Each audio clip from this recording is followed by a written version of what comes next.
चला, आज आपण अशा 2 रासायनिक शक्तिशाली घटकांविषयी जाणून घेऊया, जे पडद्याआड राहून आपलं जग चालवतात. खरं तर या 2 रसायनांशिवाय कदाचित आपले बूट, पिण्याचं पाणी आणि अनेक औषधं आज जशी आहेत तशी नसती. चला तर मग या अदृश्य जगाचा वेध घेऊया. आता विचार करा, बुटांचं चामडं आणि पिण्याचं शुद्ध पाणी यात काय साम्य असू शकतं? वरवर पाहिलं तर काहीच नाही, बरोबर? पण विज्ञानाच्या जगात एक असा अदृश्य धागा आहे जो या दोन्ही गोष्टींना जोडतो. आणि तो धागा म्हणजे 2 शक्तिशाली संयुग. आणि ती 2 पात्र म्हणजे ही संयुग, एक नारंगी आणि एक जांभळं. त्यांच्या रंगाइतकेच त्यांचे गुणधर्मही आकर्षक आहेत. तर मग सुरुवात करूया पहिल्यापासून. सगळ्यात आधी भेटूया पोटॅशियम डायक्रोमेटला. याला त्याच्या नारंगी रंगामुळे आणि औद्योगिक क्षेत्रातल्या प्रचंड वापरामुळे ऑरेंज वर्कहॉर्स म्हणजेच नारंगी रंगाचा एक मेहनती घटक असं म्हटलं जातं. हे रसायन बनतं कसं माहितीये? ही प्रक्रिया म्हणजे एक प्रकारची रासायनिक किमयाच आहे. सगळं सुरू होतं क्रोमाइट नावाच्या सामान्य दिसणाऱ्या खनिजापासून. पहिल्या पायरीत त्याला भाजून पिवळ्या रंगाच्या संयोगात बदललं जातं. मग दुसऱ्या पायरीत आम्लाच्या मदतीने हा पिवळा रंग गडद नारंगी होतो. आणि तिसऱ्या आणि शेवटच्या पायरीत यावर प्रक्रिया करून आपल्याला मिळतात तेजस्वी लाल नारंगी स्फटिक. आणि दिसतं कसं हे? तर अगदी आकर्षक. याचे स्फटिक तेजस्वी, लाल, नारंगी रंगाचे असतात आणि ते रासायनिकदृष्ट्या खूप स्थिर असतात, ज्यामुळे प्रयोगशाळेत त्याचा वापर करणं खूप सोपं जातं. हा 6 आकडाच या रसायनाच्या शक्तीचं खरं रहस्य आहे. रसायनशास्त्रात याला ऑक्सिडेशन अवस्था म्हणतात. ही उच्च अवस्था डायक्रोमॅटला एक शक्तिशाली ऑक्सिडायझिंग एजंट बनवते. सोप्या भाषेत सांगायचं झालं तर तो इतर रसायनांकडून इलेक्ट्रॉन खेचून घेतो आणि त्यांची पूर्ण रचनाच बदलून टाकतो. आणि याचं काम करण्याची पद्धत तर आणखीनच भारी आहे. जेव्हा ते आम्लीय द्रावणात अभिक्रिया करतं तेव्हा त्याचा मूळचा नारंगी रंग पूर्णपणे बदलून चमकदार हिरवा होतो. रंगातला हा बदलच आपल्याला सांगतो की अभिक्रिया पूर्ण झालीय. तर मग याचा वापर कुठे कुठे होतो? चामड्याच्या उद्योगात, रंग बनवण्यासाठी, लाकूड टिकवण्यासाठी आणि सिमेंटचा दर्जा सुधारण्यासाठी सुद्धा याचा उपयोग होतो. पण एक महत्त्वाची गोष्ट लक्षात घ्यायला हवी.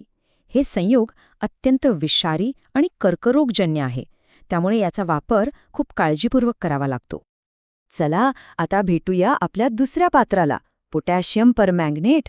याला त्याच्या गडद जांभळ्या रंगामुळे आणि डायक्रोमेटपेक्षाही जास्त असलेल्या ऑक्सिडेशन शक्तीमुळे ओळखलं जातं. याची निर्मिती प्रक्रिया फक्त 2 टप्प्यांची असली तरी ती रंगांची जणू उधळणच करते.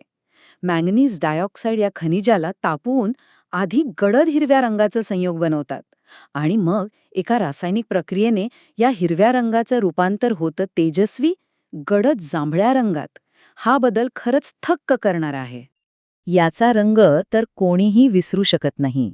हा गडद जांभळ्या रंगाचा घन पदार्थ पाण्यात विरघळल्यावर एक अत्यंत तेजस्वी जांभळं द्रावण तयार करतो, जे दिसायला खूपच सुंदर असतं.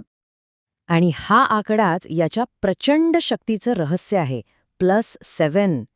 मॅंगनीजची ही उच्च आणि अस्थिर ऑक्सिडेशन अवस्थाच परमॅंगनेटला डायक्रोमेटपेक्षाही जास्त शक्तिशाली ऑक्सिडायझिंग एजंट बनवते. परमॅंगनेटला रासायनिक सरडा म्हणायला हरकत नाही, कारण वेगवेगळ्या माध्यमांमध्ये ती वेगवेगळे रंग दाखवतं. आम्लीय द्रावणात अभिक्रिया झाल्यावर त्याचा गडद जांभळा रंग पूर्णपणे नाहीसा होतो आणि द्रावण पारदर्शक रंगहीन बनतं. हा बदल एखाद्या जादूच्या प्रयोगासारखाच वाटतो. आणि याच अद्भुत गुणधर्मामुळे परमॅंगनेटला स्वयंनिर्देशक म्हणजे सेल्फ इंडिकेटर म्हणतात. याचा अर्थ काय? तर प्रयोगशाळेत अभिक्रिया पूर्ण झाली आहे की नाही हे पाहण्यासाठी वेगळं रसायन टाकावं लागत नाही. परमॅंगनेटचा नाहीसा होणारा जांभळा रंगच सांगतो की आपलं काम झालं. आता बघा, जर माध्यम बदललं म्हणजे ते न्यूट्रल असेल, म्हणजे जसं की साधं पाणी, तर काय होतं? इथे जांभळा रंग नाहीसा होत नाही, तर तो तपकिरी रंगाच्या घन पदार्थात बदलतो. आणि हाच गुणधर्म पाणी शुद्धीकरणात खूप उपयोगी पडतो. पोमॅग्रेनेटच्या भूमिका तर अनेक आहेत.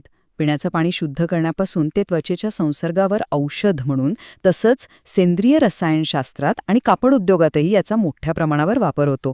आणि सगळ्यात महत्त्वाचं म्हणजे ते डायक्रोमॅटच्या तुलनेत कमी विषारी आहे.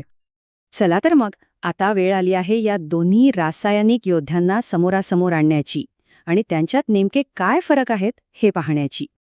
यात सगळ्यात पहिला आणि महत्त्वाचा फरक आहे त्यांच्या ताकदीचा. सरळ आणि सोप्या शब्दात सांगायचं तर पोटॅशियम परमँगनेट हे पोटॅशियम डायक्रोमेटपेक्षा जास्त शक्तिशाली ऑक्सिडायझिंग एजंट आहे. हा तक्ताच सगळी कहाणी सांगतो. काही प्रमुख फरक बघा. परमॅग्नेटची +7 ऑक्सिडेशन अवस्था त्याला जास्त शक्तिशाली बनवते. प्रयोगशाळेत ते स्वतःच निर्देशकाचं काम करतं, जे खूप सोयीचं आहे. आणि सर्वात महत्त्वाचं म्हणजे परमॅग्नेट जास्त अष्टपैलू आहे. ते आम्लीय, न्यूट्रल आणि अल्कधर्मी या तिन्ही माध्यमांमध्ये काम करतं, तर डायक्रोमेटला प्रामुख्याने आम्लच लागतं. तर मग या सगळ्याचा अर्थ काय? ही दोन्ही रसायनं आपल्या दैनंदिन जीवनाचा एक अदृश्य पण अविभाज्य भाग आहेत. हे वाक्य त्यांचं महत्त्व अगदी अचूकपणे सांगतं. ही संयुगं पडद्याआड राहून आपल्यासाठी काम करत असतात. कच्च्या मालाला आपल्या उपयोगी वस्तूंमध्ये बदलत असतात.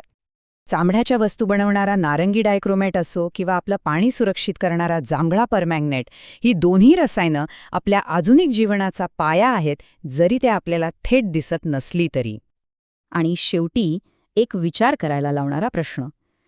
परमॅग्नेट आणि डायक्रोमेटप्रमाणेच आपल्या आजूबाजूला अशा आणखी कितीतरी अदृश्य रासायनिक शक्ती कार्यरत असतील, ज्या आपल्या जगाला सतत आकार देत आहेत.